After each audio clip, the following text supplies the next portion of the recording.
L'éloquence, c'est une compétence qui se travaille et non un trait de caractère. C'est-à-dire, la performance en expression orale est une compétence qu'on travaille par implanter des habitudes qui sont efficaces et pratiques dans notre quotidien pour atteindre l'excellence et la performance. Et aussi, ce n'est pas un trait de caractère qu'on est avec. C'est pourquoi dans cette vidéo, j'ai choisi de vous donner 5 habitudes efficaces et pratiques qui servent à améliorer votre expression orale. Et bien sûr, avec le travail quotidien et régulier, vous pouvez atteindre une performance et une éloquence en communication euh, à laquelle vous avez déjà rêvé. Donc, on va passer à la première habitude qui est le miroir vocal. Le concept, c'est que on ne peut pas améliorer ce qu'on ne mesure pas. C'est-à-dire, vous devez vous observer en train de parler pour savoir et pour mentionner les défauts que vous avez en parlant. Et comme ça, vous allez essayer de trouver des solutions et de corriger et remédier ces défauts-là. Donc, l'exercice que je vous propose, c'est utiliser le dictaphone de votre smartphone chaque jour pendant une semaine. Qu'est-ce que vous allez faire? Vous allez répondre à une question simple. Par exemple, qu'ai-je appris aujourd'hui? Quels sont mes objectifs pour demain? Par exemple, mes objectifs pour cette semaine pendant 3 minutes. Puis, réécoutez-vous. Donc, lors de l'écoute, vous allez mentionner ou vous allez surveiller les tics de langage, c'est-à-dire c'est eux, en fait, du coup, le débit de parole et le ton. Donc, une fois que vous avez trouvé ces tics de langage, après, dans les prochaines habitudes ou les prochains exercices, vous allez travailler pour améliorer ou pour éliminer ces tics de langage-là. Après, on va passer à la deuxième habitude qui est le régime linguistique 3 x 5.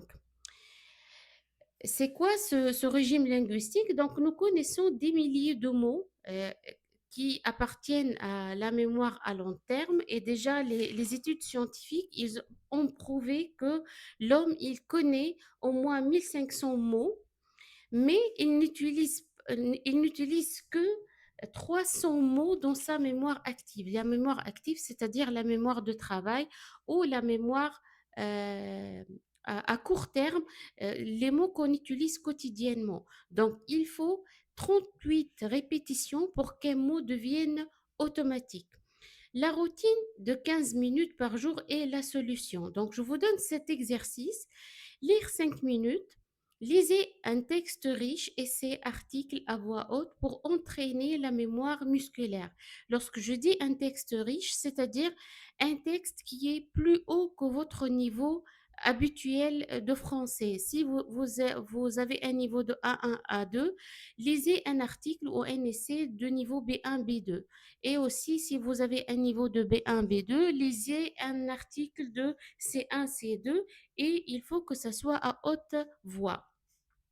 Parlez 5 minutes, pratiquez l'expression impromptue sur un sujet au hasard.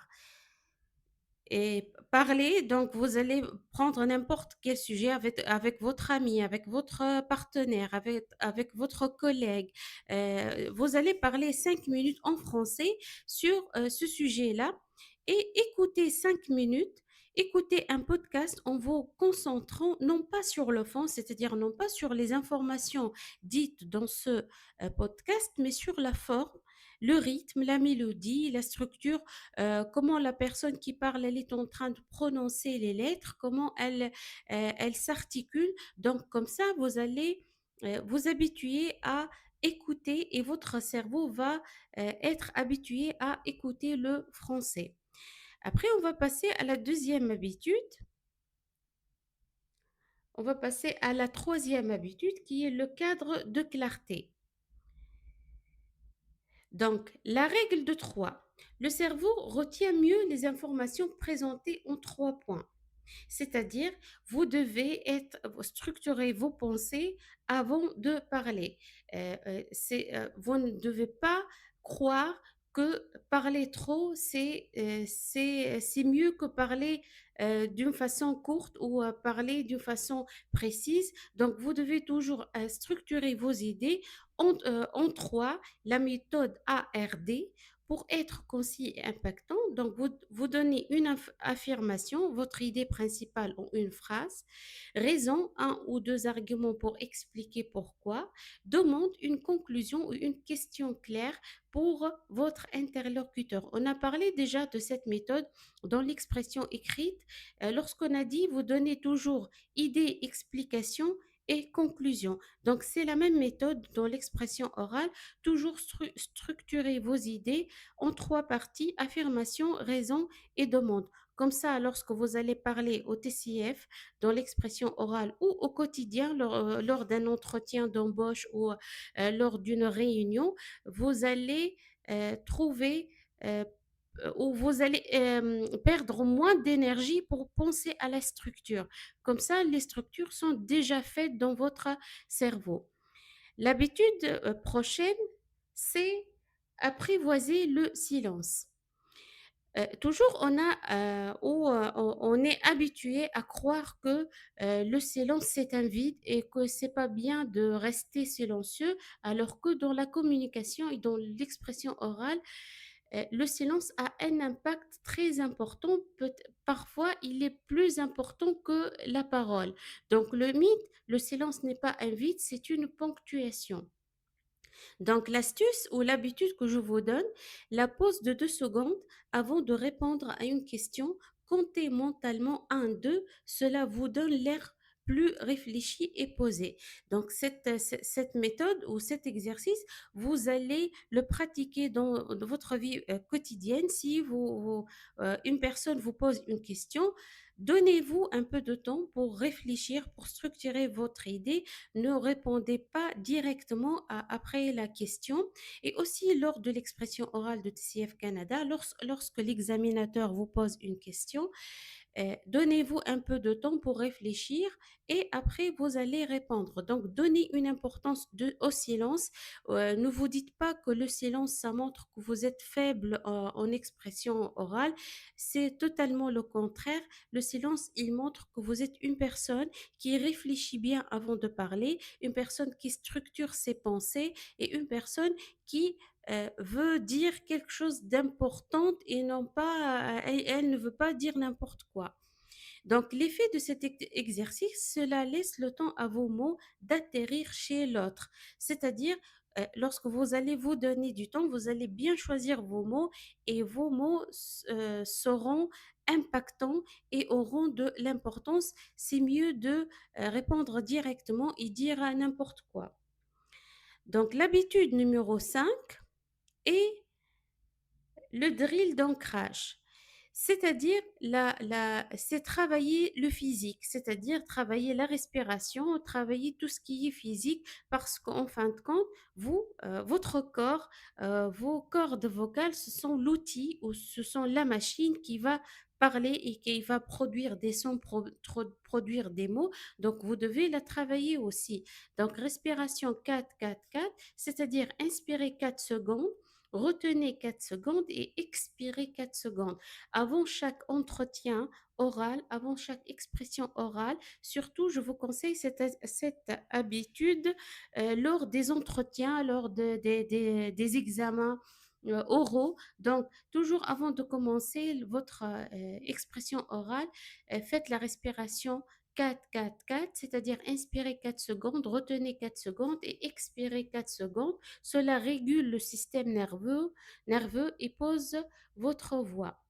Intégration, choisissez un nouveau mot et forcez-vous à l'utiliser 3 fois dans la journée, écrit, conversation, réunion. C'est-à-dire, scientifiquement, dans les recherches linguistiques, les études, ils ont prouvé que apprendre un mot, c'est pas suffisant pour que ce mot enrichisse votre vocabulaire et votre bagage du lexique. Donc, vous devez utiliser ce mot-là au moins 38 fois par jour pour que ce mot devient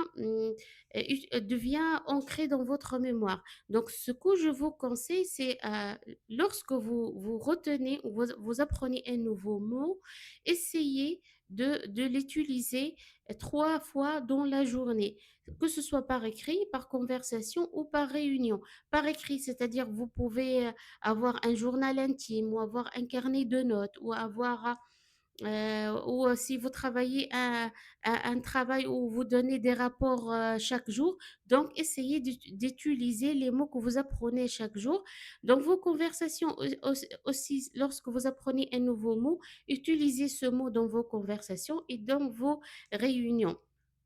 Donc, ces 5 habitudes, ce sont efficaces pour améliorer votre niveau d'expression orale.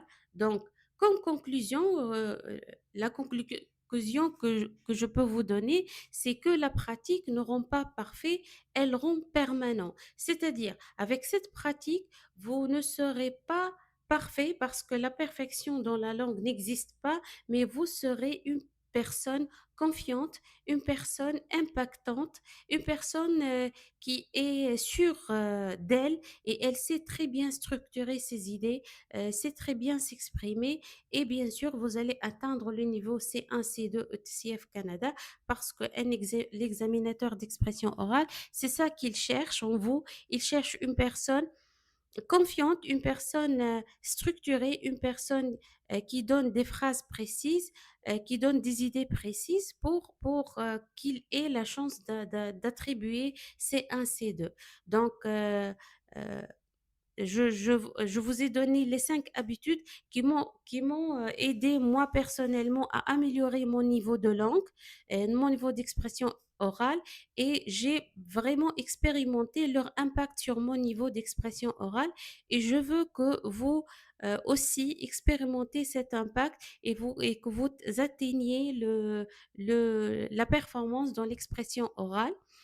Je vous demande d'écrire dans les commentaires par quelle habitude vous allez commencer cette semaine et quelle est l'habitude que vous avez euh, essayée et qu'elle a eu ou qu'elle aura un impact sur votre expression orale. Et bien sûr, ce que je vous demande à chaque fois, c'est de liker la vidéo si vous avez aimé le sujet et de vous abonner à ma chaîne et n'hésitez pas à me proposer des sujets, des vidéos qui sont inspirés de vos problèmes et de vos difficultés lors de la préparation au TCF Canada. Donc, à la prochaine vidéo.